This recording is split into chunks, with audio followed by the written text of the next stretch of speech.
Terence Crawford is ducking Errol Spence Jr. like GTA 5 police. It's your boy, Cardinal Red, y'all. Cardinal Red Sports. Let's talk about it. Alright, y'all. So recently, in an interview with Max Kellerman, Terence Bud Crawford said if he doesn't fight Errol Spence Jr., it won't hurt his legacy. So I really don't think it'll damage my legacy. You know, it just go down as one of the biggest fights that never happened. When you look back at, you know, Sugar Ray Leonard versus Aaron Pryor, they never fought each other, and you know, both of them is still considered two of the greatest fighters. And I wanted to break down what I feel like that truly means. You know what? I think, and I've been saying for a while, y'all, Terence Crawford set all this up about a year ago. He's been planning this out from the beginning.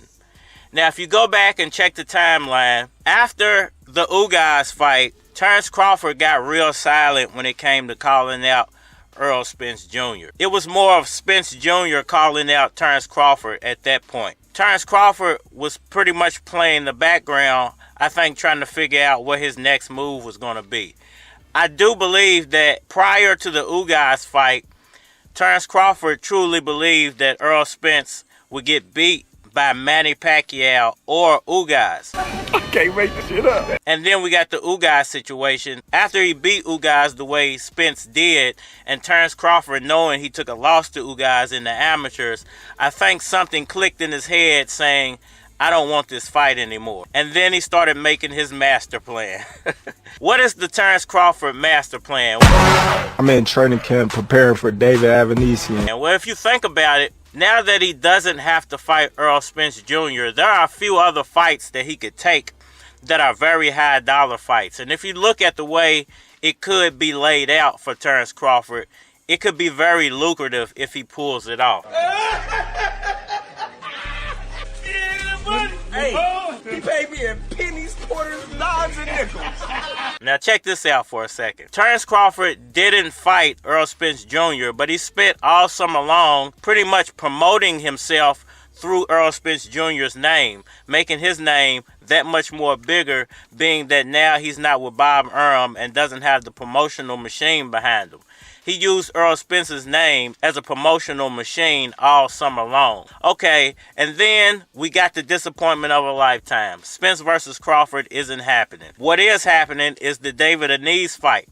Terence Crawford is introducing a new platform, BLK Prime, and BLK Prime is paying Terence Crawford $10 million to take that fight. Cha-ching, he got one bag of money. Okay, now, check out the timeline, y'all. Now that he doesn't have to fight Errol Spence, he bypassed that fight. He took the David Avanesyan fight, got $10 million.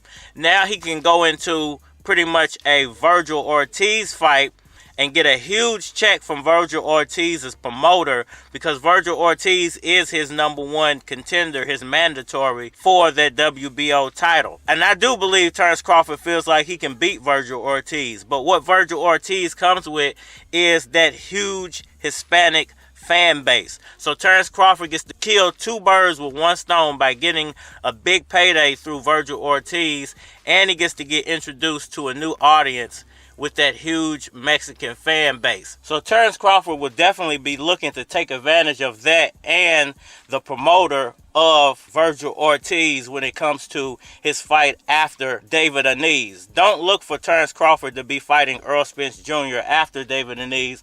Look for him to be fighting Virgil Ortiz and getting another big payday, most likely upwards of $15, maybe $20 million for that fight. And then you get the big one, if he wants it and if Errol Spence sticks around. You get the big fight, the Errol Spence Jr. fight for all the marbles. That's if Errol Spence doesn't decide to drop the title because of Keith Thurman. If Errol Spence does continue to pursue undisputed, he would have to go through Thurman, which would be a decent fight. Maybe not the most competitive fight in the world, but a decent fight for Errol Spence Jr.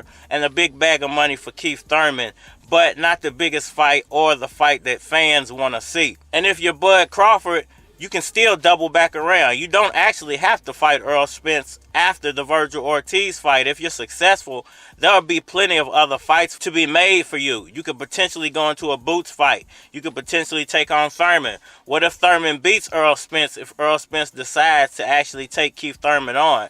Then Bud could possibly have went through David Avanesyan, Virgil Ortiz, and then Keith Thurman and become undisputed if he beats Keith Thurman.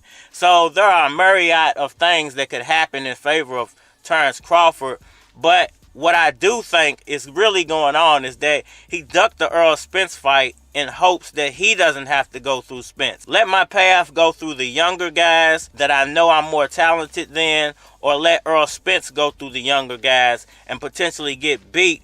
Perhaps I can double back around or circle the block and become champion off the fact that I didn't actually have to fight Errol Spence Jr. But I do believe Terence Crawford's ultimate goal was to get a bigger bag of money after the David Avanesyan fight. Remember, he said someone offered him $25 million and Errol Spence $25 million if they fight. Are those people willing to offer Terence Crawford $20 million, $15 million to make a Virgil Ortiz fight? Is that possible? Could he possibly be holding out? Maybe he wants to fight Boots next. Maybe they'll offer him the same amount to fight Keith Thurman next. A lot of interesting things are happening right now in the sport of boxing. But what we do know is I don't think Terence Crawford wants any smoke with Errol the Truth Spence Jr. And I don't think that fight is going to happen anytime soon. And I feel like Virgil and Boots are those next two names that everybody's going to be mentioning when it comes to boxing. It's only a matter of time before they get their ultimate shot. And one of the undefeated legends of the new generation goes down. Either Errol Spence Jr. or Terence Bud Crawford. Y'all let me know what y'all think about that down in the comment section below. Hit that like button for me. Share. Subscribe. Holler at me on all social media platforms. Facebook, Instagram, YouTube, Twitter. But you're more than likely to get a response on the tube. So holler at me over there. And we are Max, freaks, rats. See me in the back, freak in the black. When you get done with some lean on that. Walk in the club and I feel like a star. Hit the restroom first before I go to the bar. About to roll up, I'ma need a cigar. $2 for a blunt, who you think that you are? Rushing in the club, left a box in the car. About to roll up some shit you gotta keep in a jar.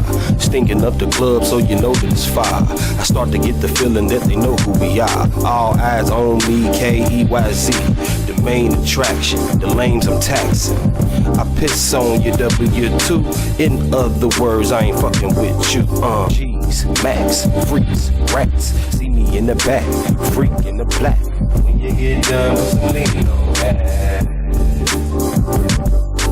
G's, Max, freaks, rats.